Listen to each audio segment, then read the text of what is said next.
La colère de Dieu est l'expression simultanée de sa justice parfaite et de son amour profond. Il est en colère, non pas parce que vous l'avez incommodé ou blessé son ego, mais parce que vous avez violé ses saintes normes, endommagé ce qu'il a créé pour être bon, blessé les autres faits à son image, ou vous êtes éloigné du chemin de vie qu'il a conçu pour vous. Sa colère est la réponse d'un père parfait qui regarde son enfant choisir le poison plutôt que la nourriture, la destruction plutôt que la vie, les ténèbres plutôt que la lumière. C'est la juste fureur d'un créateur voyant sa création dégradée, ses desseins contrariés par la rébellion humaine, son amour rejeté en faveur de choses moindres. Lorsque l'Écriture dit Dieu est en colère, cela signifie que le tissu moral de l'univers a été déchiré, que l'ordre divin a été violé, que les frontières sacrées ont été franchies et que la justice éternelle exige une réponse. La gravité de ce moment ne peut être surestimée. Vous vous tenez à un seuil où la patience divine a atteint sa limite fixée, où la miséricorde s'est étendue aussi loin que possible sans compromettre la justice, où la grâce a fait son offre finale avant que les conséquences ne s'en suivent. Ce n'est pas le premier avertissement que vous avez reçu. La miséricorde de Dieu vous a donné de multiples occasions de vous tourner, d'innombrables chances de vous repentir, de nombreux moments où son esprit a convaincu votre cœur et vous a appelé à changer de direction. Mais vous avez persisté dans l'erreur, continué dans l'erreur, refusé la correction et ignoré les douces incitations qui ont précédé ce moment de colère divine. Maintenant, la saison des avertissements est terminée et le temps des conséquences est arrivé. Vous avez commis une grave erreur. Ces mots ont un poids profond parce qu'ils viennent de celui qui définit la vérité, établit la justice et détermine ce qui est bien et mal dans l'univers. Il ne s'agit pas d'une imperfection mineure ou d'une petite erreur humaine. Il ne s'agit pas des erreurs inévitables qui accompagnent l'apprentissage et la croissance. Il s'agit d'une transgression significative, d'un choix délibéré, d'une violation consciente, d'une grave violation de la loi divine ou de l'ordre moral. L'erreur en question a franchi une ligne que Dieu a établie pour votre protection et votre épanouissement. Violer un principe qu'il a ordonné pour le bien, être humain ou endommager des relations qu'il tient sacrées. Peut être que l'erreur implique un péché volontaire que vous avez hébergé, nourri et refusé de libérer malgré les convictions répétées du Saint-Esprit. C'est peut être l'orgueil qui a élevé votre jugement au-dessus de la sagesse de Dieu, l'indépendance qui a rejeté sa seigneurie sur votre vie, ou la rébellion qui a choisi votre chemin plutôt que le sien.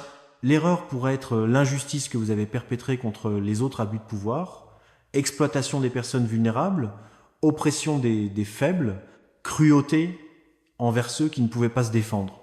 Cela pourrait être une trahison de la confiance que Dieu a placée en vous, un leadership dont vous avez abusé, une influence que vous avez mal utilisée, une autorité que vous avez corrompue ou une responsabilité que vous avez négligée. L'erreur est peut-être l'idolâtrie sous sa forme moderne, le culte de l'argent qui a remplacé la dévotion à Dieu, la poursuite du plaisir qui a remplacé la poursuite de la sainteté, l'amour du confort qui a surmonté la volonté de sacrifier pour son royaume. C'est peu être le péché secret que vous pensiez caché, le compromis privé que vous pensiez que personne ne découvrirait, l'obscurité cachée dont vous vous êtes convaincu que cela n'avait pas d'importance parce que ce n'était pas public. Mais Dieu voit en secret, sait ce qui se fait dans les ténèbres et perçoit les intentions du cœur même lorsque les actions sont cachées aux yeux des humains. L'erreur pourrait impliquer la façon dont vous avez traité les autres, des relations que vous avez détruites par égoïsme, des vies que vous avez endommagées par négligence, des cœurs que vous avez brisés par cruauté, des réputations que vous avez ruinées par des commérages ou des âmes que vous avez égarées par votre exemple. Dieu nous tient responsables non seulement de ce que nous lui faisons directement, mais de la façon dont nous traitons ses porteurs d'images, ses enfants bien-aimés, ceux pour qui Christ est mort. Quand nous faisons du mal aux autres, nous lui faisons du mal. Lorsque nous détruisons ce qu'il aime, nous provoquons sa colère. Lorsque nous conduisons ses enfants dans le péché ou la souffrance, nous faisons face à son jugement juste Ou peut-être que l'erreur est ce que vous n'avez pas réussi à faire l'appel que vous avez ignoré, la mission que vous avez abandonnée, le but que vous avez rejeté, les cadeaux que vous avez enterrés, les opportunités que vous avez gaspillées, le temps que vous avez gaspillé. La colère de Dieu brûle non seulement contre le péché actif, mais aussi contre la désobéissance passive, non seulement contre ce que nous faisons de mal, mais contre ce que nous ne faisons pas bien. Le serviteur qui a enterré son talent a affronté la colère du maître, non pas pour avoir fait quelque chose de mal, mais pour n'avoir rien fait de productif. Connaître le bien que vous devez faire et ne pas le faire, c'est aussi un péché qui provoque le mécontentement divin. Vous êtes sur le point de faire face aux conséquences. Ce n'est pas une menace, mais une déclaration de loi spirituelle, pas une possibilité, mais une inévitabilité, pas quelque chose qui pourrait arriver, mais quelque chose qui arrivera. Dans l'univers moral que Dieu a créé, les actions ont des conséquences. Les choix ont des résultats et les péchés ont des prix. Ce n'est pas une punition arbitraire d'une divinité vindicative, mais l'exécution naturelle de lois spirituelles aussi fixes et certaines que les lois physiques. Tout comme descendre d'une falaise entraîne une chute, tout comme toucher le feu entraîne une brûlure, de même violer l'ordre moral de Dieu entraîne l'expérience des conséquences intégrées dans le tissu de la réalité elle-même.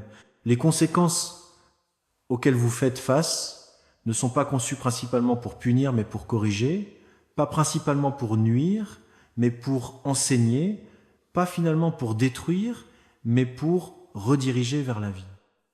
La discipline de Dieu, même sévère, découle de son amour et vise votre bien ultime.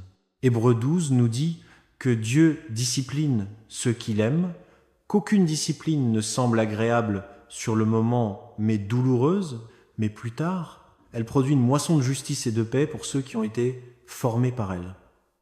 La douleur que vous êtes sur le point de vivre est destinée à être rédemptrice, à briser des schémas qui vous détruiraient si rien n'était fait, à interrompre les trajectoires qui mènent à la mort, à vous éveiller aux réalités que vous avez ignorées.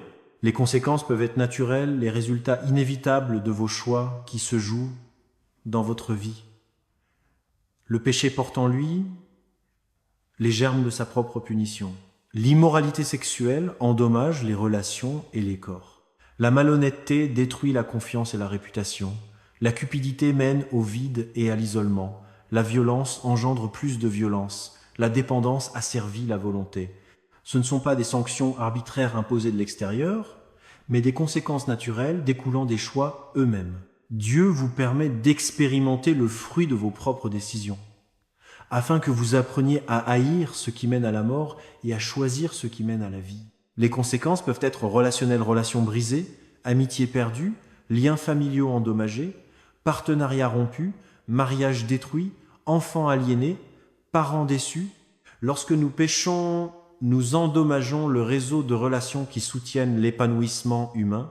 Dieu peut lever sa haie de protection et vous permettre de faire l'expérience de la dévastation relationnelle complète que vos choix produisent.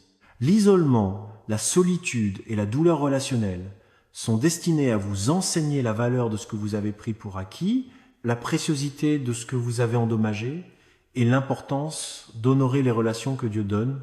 Les conséquences peuvent être matérielles, perte de biens, dévastation financière, perte de position, suppression de privilèges, perte de statut ou de confort. Dieu peut permettre que les choses matérielles que vous avez priorisées au-dessus de lui soient enlevées afin que vous appreniez où se trouve la vraie sécurité. Il peut supprimer ce en quoi vous aviez confiance à sa place afin que vous découvriez sa suffisance. Il peut dépouiller ce que vous aimiez plus que lui afin que votre cœur soit libéré pour l'aimer à nouveau suprêmement. Les conséquences matérielles sont censées révéler le vide des trésors terrestres et rediriger votre cœur vers la richesse éternelle. Les conséquences peuvent être spirituelles, perte d'intimité avec Dieu, suppression de sa présence manifeste, retrait de sa bénédiction, levée de sa faveur, silence de sa voix. Lorsque David a péché avec Bethsabée, sa plus grande crainte n'était pas la punition, mais que Dieu lui enlève son Saint-Esprit. La conséquence spirituelle de sentir la distance de Dieu, de prier et d'entendre le silence, de chercher son visage et de ne trouver que l'obscurité, c'est souvent la conséquence la plus grave de toutes. Il est destiné à vous enseigner la valeur de sa présence, à vous rendre désespéré pour la restauration, à créer en vous une fin de justice que lui seul peut satisfaire. Les conséquences peuvent être physique, maladie, faiblesse, perte de vitalité, souffrance corporelle. Les Écritures rapportent des cas où le jugement de Dieu s'est manifesté par une affliction physique. L'enfant de David est mort. Myriam a contracté la lèpre. Ananias et Saphira sont mortes. Bien que toutes les maladies ne soient pas un jugement divin, certaines souffrances physiques sont autorisées ou envoyées par Dieu en conséquence d'un péché grave. Ce n'est pas de la cruauté mais une correction, destinée à mettre fin au schéma qui conduirait à la mort éternelle en permettant une souffrance physique temporaire qui incite au repentir et à la restauration. Pourtant, même dans sa colère, la miséricorde de Dieu transparaît. Le fait même que vous entendiez cet avertissement, que ces mots vous aient trouvé, qu'on vous parle des conséquences avant qu'elles n'arrivent pleinement, c'est en soi de la miséricorde. Dieu n'est pas obligé d'avertir. Il n'est pas obligé de donner un préavis. Sa justice serait parfaitement satisfaite si les conséquences tombaient simplement sur vous sans annonce. Mais son amour l'oblige à envoyer des avertissements prophétiques, à donner des occasions finales de repentir, à offrir une chance de plus de se retourner avant que le jugement ne tombe dans toute sa mesure. Ce message est votre moment de buisson ardent, votre opportunité de vous arrêter, de reconnaître une terre sainte, d'enlever les chaussures de votre fierté et de votre autosuffisance et d'entendre ce que Dieu dit. C'est votre moment à Ninive comme l'avertissement de Jonas à cette ville méchante. Dieu annonce le jugement à venir, mais offre implicitement la possibilité d'un repentir qui peut l'éviter. C'est votre moment sur la route de Damas, lorsque Saul a été aveuglé, c'était à la fois le jugement et la miséricorde, à la fois la conséquence et l'opportunité, à la fois la punition et l'invitation à une vie complètement transformée.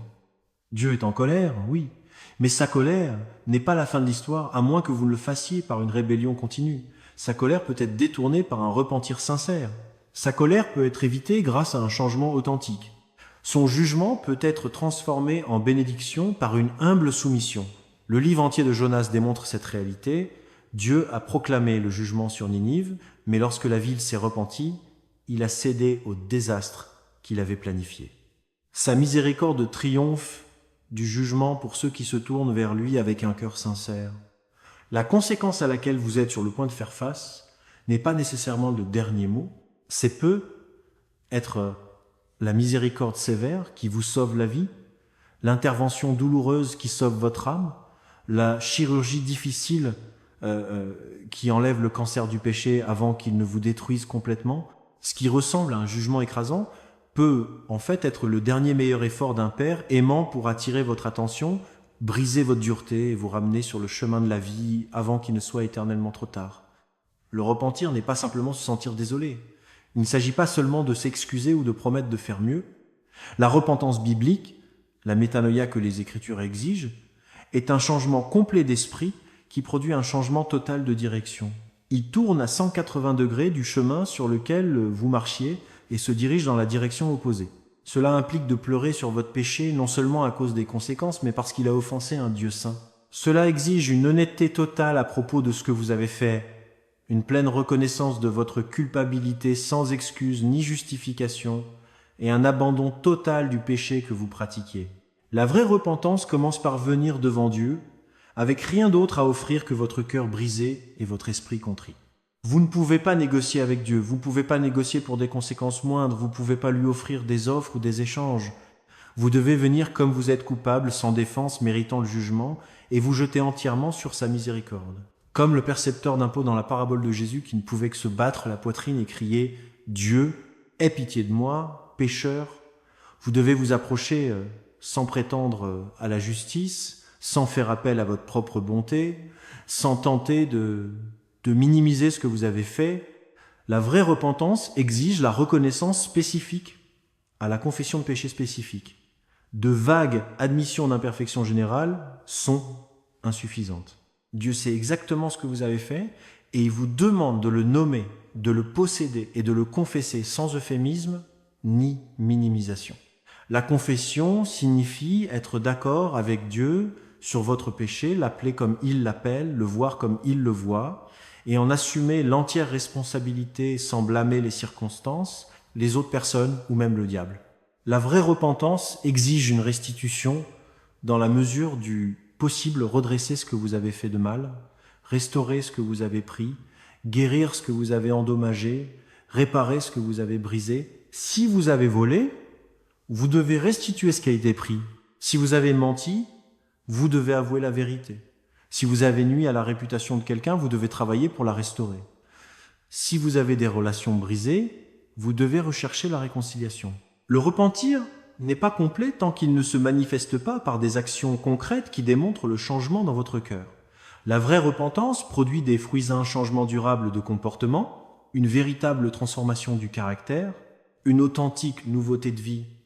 Il ne suffit pas d'arrêter de pécher temporairement ou de modifier superficiellement le comportement. La vie qui émerge d'un repentir authentique est fondamentalement différente de la vie qui l'a précédée. Les anciens schémas sont brisés, de nouvelles habitudes sont établies, d'anciens compagnons de péché sont laissés pour compte, de nouvelles relations centrées sur la droiture sont formées, les priorités sont réorganisées, les valeurs sont transformées et la trajectoire de votre vie entière passe de la mort à la vie.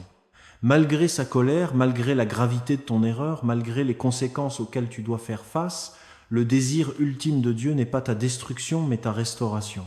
Il ne prend aucun plaisir à la mort des méchants, mais plutôt à ce qu'ils se détournent de leur voie et vivent. Sa colère est réelle, mais ce n'est pas son dernier mot. Son jugement est certain, mais ce n'est pas son but ultime. Sa discipline est douloureuse, mais ce n'est pas son but final.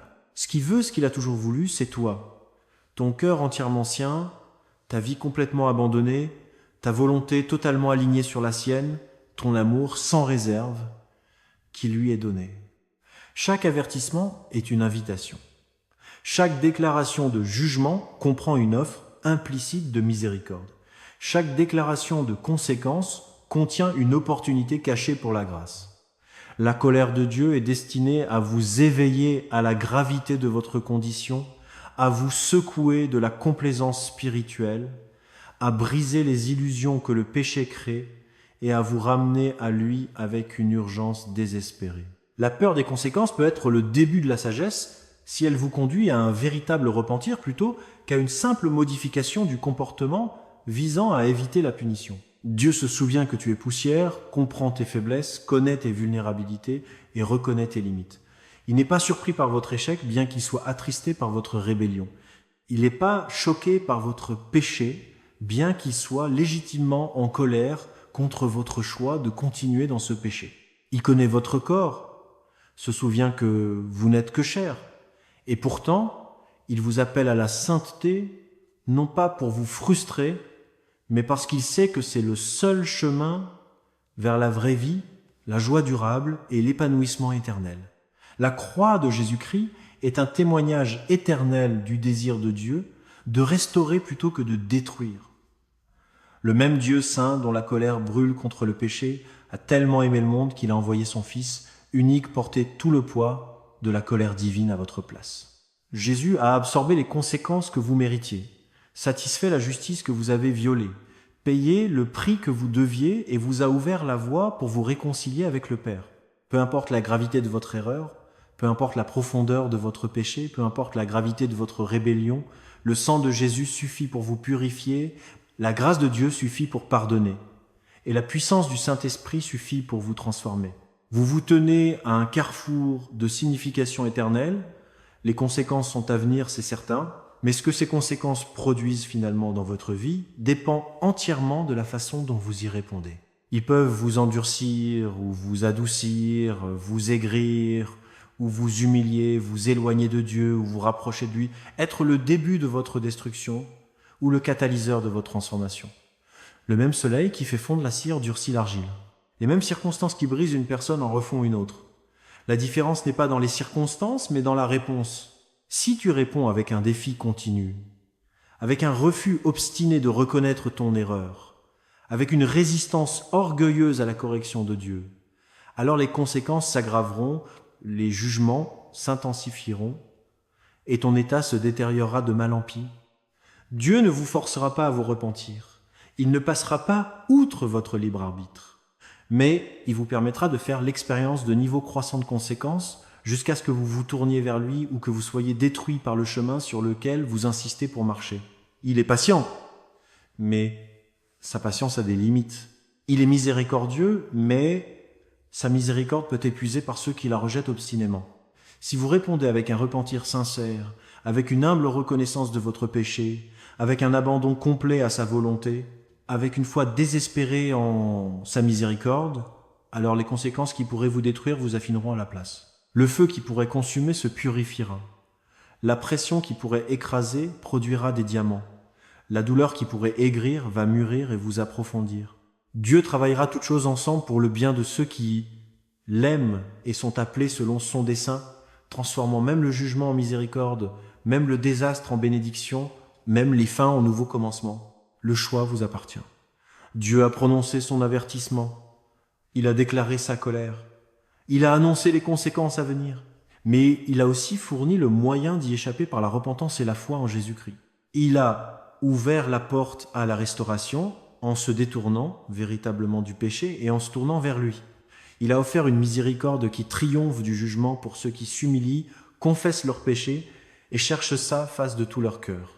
Ne tardez pas, n'attendez pas, ne présumez pas que vous aurez une autre opportunité. La Bible met en garde à plusieurs reprises contre le danger d'endurcir votre cœur lorsque vous entendez la voix de Dieu, de présumer de sa patience, de prendre sa miséricorde pour acquise. Aujourd'hui, si vous entendez sa voix, n'endurcissez pas vos cœurs. Maintenant est le jour du salut. Cherchez le Seigneur pendant qu'il se trouve, invoquez-le pendant qu'il est proche. Ces urgences dans les Écritures existent parce que les fenêtres d'opportunité peuvent se fermer, les saisons de grâce peuvent se terminer et les moments de miséricorde peuvent passer. Cela peut être votre dernier avertissement avant que les conséquences ne tombent de plein fouet. C'est peut être la dernière fois que Dieu vous parle avec une telle clarté avant de vous libérer de la pleine réalisation de vos choix. C'est peut être l'occasion ultime de faire demi-tour avant qu'il ne devienne impossible de faire demi-tour. L'auteur des Hébreux met en garde contre Ésaü qui cherchait la repentance avec des larmes mais n'y trouvait pas de place parce que le temps de la repentance était passé. Ne laissez pas cela être votre histoire. Tombez sur votre visage devant Dieu maintenant même. Ne terminez pas la lecture de ces mots avant de commencer à prier. Ne fermez pas ce message avant de lui ouvrir votre cœur. Confessez votre péché spécifiquement et complètement. Reconnaissez sa justice en étant en colère. Acceptez l'entière responsabilité de votre erreur. Criez à la miséricorde par Jésus-Christ. Abandonnez tous les domaines de votre vie sans réserve à sa seigneurie. Et engagez-vous avec son aide à marcher dans la nouveauté de vie, à vous détourner complètement du péché, à poursuivre la sainteté sans relâche et à vivre exclusivement pour sa gloire. Dieu est en colère, oui. Vous avez fait une grave erreur, c'est vrai. Vous êtes sur le point d'en subir les conséquences, c'est certain. Mais si vous vous tournez vers lui maintenant de tout votre cœur, si vous vous repentez sincèrement et vous abandonnez complètement à lui, si vous avez confiance dans le sacrifice de Jésus et vous engagez à le suivre fidèlement alors, sa colère peut être détournée, sa miséricorde peut couler librement, sa restauration peut commencer immédiatement, et ce que l'ennemi signifiait pour votre destruction, Dieu se transformera en votre délivrance. Le Dieu qui est en colère contre votre péché est le même Dieu qui vous aime d'un amour éternel. Le juge qui doit punir la rébellion est le même Père qui aspire à embrasser les enfants qui reviennent. Le saint dont la justice exige des conséquences est le même Sauveur qui est mort pour supporter ces conséquences pour vous. Tournez-vous vers lui maintenant et découvrez que même dans sa colère, sa miséricorde attend. Même dans le jugement, sa grâce est disponible. Même lorsque des conséquences doivent être affrontées, sa présence les traversera avec vous si vous revenez à lui de tout votre cœur. C'est ton moment. Choisis la vie.